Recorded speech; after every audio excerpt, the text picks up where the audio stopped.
भी जाते हैं तो ज्यादातर चर्चा करते हैं शराब पर, शराबबंदी पर कि शराबबंदी करके नीतीश कुमार जी गलती किए हैं। शराब चालू होना चाहिए, जब मेरा सरकार आएगा तो मैं पहला मुद्दा है कि शराब मैं चालू करूंगा। क्या कहिएगा सर? शराब बड़े बंद बड़े लोग जो है कि जनसुराज को चाह रहे हैं, बड़े बड़े जैसे कि पवन सिंह बॉलीवुड का जो है कि स्टार माने जाते हैं, पावर स्टार हैं, वो भी जो है कि जनसुराज में शायद आने वाले हैं। और मनीष कश्यप जो कि बहुत ही अच्छे पत्रकार हैं, वो भी जो है कि जनसुराज से जुड़ना चाहते हैं। अभी जो है कि देखा जाए तो आनंद मिश्रा जी भी जुड़े हुए हैं। यानी कि ऐसे ऐसे लोग जुड़ रहे हैं जो कि क्या कहिएगा सर, बिहार का राजनीति में व्यवस्था परिवर्तन करने को लेकर के प्रशांत किशोर जी आए हुए हैं, क्या कहिएगा?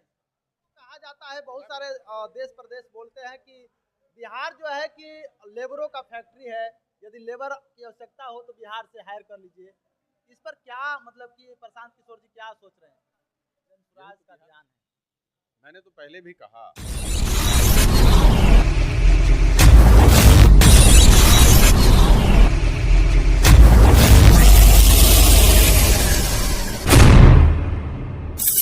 नमस्कार, आप देख रहे हैं पब्लिक की बात। मैं हूं सुरेश सागर। जैसे कि मैं बता दूं कि मैं अभी उपस्थित हूं बक्सर जिला के जनसुराज कार्यालय में। हमारे साथ हैं जनसुराज के प्रवक्ता, इनसे हम बातें करेंगे। वाकई जो है कि अभी जो है कि विधानसभा का चुनाव चरम सीमा पर है और जनसुराज क्या तैयारियां कर रहा है, बिहार में कितना सीट निकाल पाएगा, इसी पर हम चर्चा करेंगे।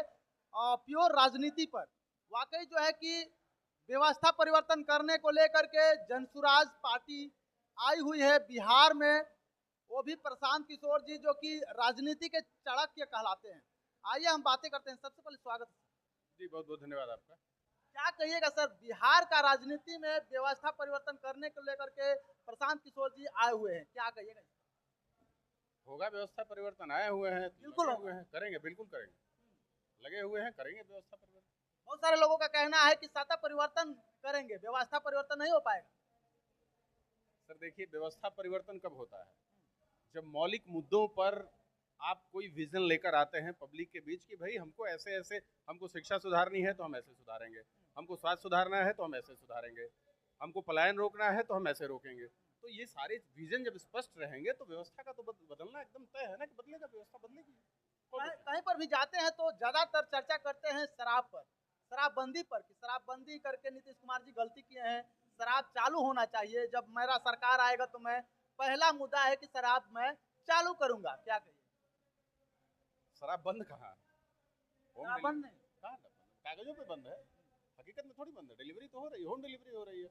अब तो दिक्कत नहीं है, पहले तो शराब की दुकान पे खरीदने जाना पड़ता था, अब तो घर पे पहुंच जाता है। तो लेकिन बंदी उतना उतना से ही तो सर, कोई पी करके रोड पर तो ड्रामा नहीं ना करेगा। तो मतलब रोड पर पी कर ड्रामा को रोकने के लिए आप बिहार को 24,000 करोड़ का हर साल चूना लगाएंगे? हैं? ये कौन सी अकलमंदी है भाई? कि रोड पे लोग कानून बना दीजिए ना कि रोड पे जो ड्रामा करेगा उस पर जुर्माना लगाएंगे। लोग नहीं करेंगे। इसके लिए आपने शराबबंदी की, राजस्व का चूना लग रहा है। आपका राजस्व जा रहा है झारखंड में, आपका राजस्व जा रहा है उत्तर प्रदेश में, आपका राजस्व जा रहा है बंगाल में, आपका राजस्व जा रहा है कुछ नेपाल में। बात समझिए हमारी। आप कह रहे हैं कि हम शराबबंदी किए हुए हैं और उसका फायदा कौन मार रहा है? तो उसका फायदा, उसका मलाई मार रहे हैं नेता लोग आपकी पार्टी के, उसका मलाई मार रहे हैं यहाँ के अधिकारी लोग। 400 करोड़ रुपए जदयू के खाते में कहाँ से आ गए? कौन सी इंडस्ट्री है जिस इंडस्ट्री ने इनको चंदा दे दिया है? जरा हमको बताइए। तो ये सब दारू की अवैध और बालू की अवैध उगाही का पैसा है जो इनके अकाउंट में आपको दिख रहा है। क्या कहिएगा सर, जो है कि बिहार में कितने सीटों पर लड़ रही है? 243 पूरे सीटों पर लड़ेंगे। क्या लगता है कि 243 हासिल कर पाएंगे? 243 नहीं हासिल करेंगे, सरकार बनाएंगे। सरकार बनाएंगे, बिल्कुल, हम फर्म है। एकदम। पब्लिक के बीच देखिए, हमारा ग्राफ बढ़ रहा है। अभी कल एक हमने पढ़ा, तेजस्वी जो 36% थे, पहले 42% उनको दिखा रहा था लोग पसंद कर रहे हैं, अब 34% आ गए। हम जो 12% तक बढ़ के 18 से ऊपर, 18.5% से ऊपर चले गए। नीतीश जी तीसरे नंबर पे आ गए। तो हम तो बढ़ रहे हैं ना। पब्लिक के बीच हमारी अपीयरेंस बढ़ रही है, पब्लिक के बीच हमारा, पब्लिक हमको पसंद कर रही है, तभी तो हमारा क्रेज बढ़ रहा है। आप देखते रहिए, अभी तो 3 महीने हैं, अभी तो। सर बिहार को कहा जाता है, बहुत सारे देश प्रदेश बोलते हैं कि बिहार जो है कि लेबरों का फैक्ट्री है, यदि लेबर की आवश्यकता हो तो बिहार से हायर कर लीजिए। इस पर क्या मतलब कि प्रशांत किशोर जी क्या सोच रहे हैं? यही तो बिहार का सबसे बड़ा दर्द है, ये बिहार का सबसे बड़ा दर्द है। और इसी दर्द को तो हमने पहचाना है, प्रशांत जी ने पहचाना है। तो हम लोग जब दिल्ली रहते थे, यूपीएससी की तैयारी करते थे, तो अक्सर चर्चा होती थी इस बात की कि बिहार का सबसे बड़ा दर्द क्या है, पलायन है। और कोई भी राजनीतिक दल इस पर बात करने को तैयार नहीं था। यार 35-40 सालों में पहली बार तो कोई आदमी आया है जो कह रहा है कि हम पलायन रोकेंगे। यार हम बिहार की बंद पड़ी फैक्ट्रियों को चालू करेंगे। पलायन सर कैसे रुक सकता है? एकदम रुकेगा। कैसे रुकेगा? आप प्लान पॉलिसी, आप जितनी बंद पड़ी फैक्ट्रियां हैं बिहार की, जितनी शुगर मिले हैं, आप उनको चालू कर दीजिए। देखिए कैसे पलायन रुकता है। 85 लाख लोग ने पलायन किए हैं बिहार से।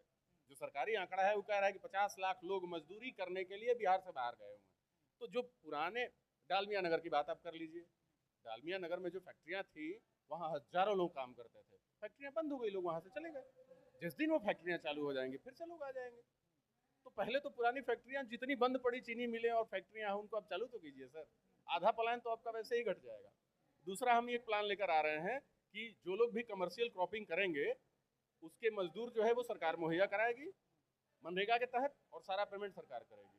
तो बाकी जो लोग बच्चे जो 15,000 रुपये महीने पे जाके अहमदाबाद में खटते हैं, वो 15,000 रुपये महीने में बिहार में काम नहीं करेगा, अपने घर पे रहेगा, अपने माता पिता के साथ, अपने बीवी बच्चों के साथ रहेगा।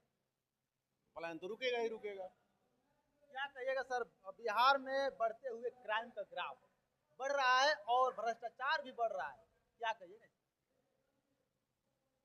देखिए बिहार का सबसे बड़ा दुर्भाग्य है कि एक ऐसा व्यक्ति बिहार चला रहा है जो मेंटली साउंड नहीं है। क्या बोलते हैं? बिल्कुल मानसिक रूप से। आप सीएम को सीधा चुनौती दे रहे हैं? बिल्कुल। सीएम कौन सीएम भाई? जो आदमी पब्लिक मीटिंग में एसीएस के सिर पर उठा के गमला रख देता है? जो आदमी महात्मा गांधी के पुण्यतिथि पर लगता है ताली बजाने, जो नेशनल एंथम बजता है तो इशारा करता है, किसी को बुलाता है अपने पास, आपको लगता है मेंटली साउंड आदमी ये सब करेगा? हम लोग बच्चों को, हम स्कूल चलाते हैं, टीचर हैं, बच्चों को हम लोग स्ट्रिक्टली वार्न करते हैं कि जब नेशनल एंथम सुनो एकदम खड़े हो जाओ जिस पोजीशन में हो। और किसी राज्य का मुखिया ताली बजाता है, इशारा करता है, उस स्थिति में तो आपको लगता है कि मेंटली साउंड आदमी है? बिहार की दुर्गति के पीछे एक बड़ा कारण यही है कि बिहार के मुख्यमंत्री, दुर्भाग्य है बिहार का कि बिहार को एक ऐसा व्यक्ति चला रहा है जो मेंटली साउंड नहीं। क्या कहिएगा करप्शन और क्राइम, बढ़ते हुए क्राइम और बढ़ते हुए करप्शन पर क्या जनसुराज का ध्यान है?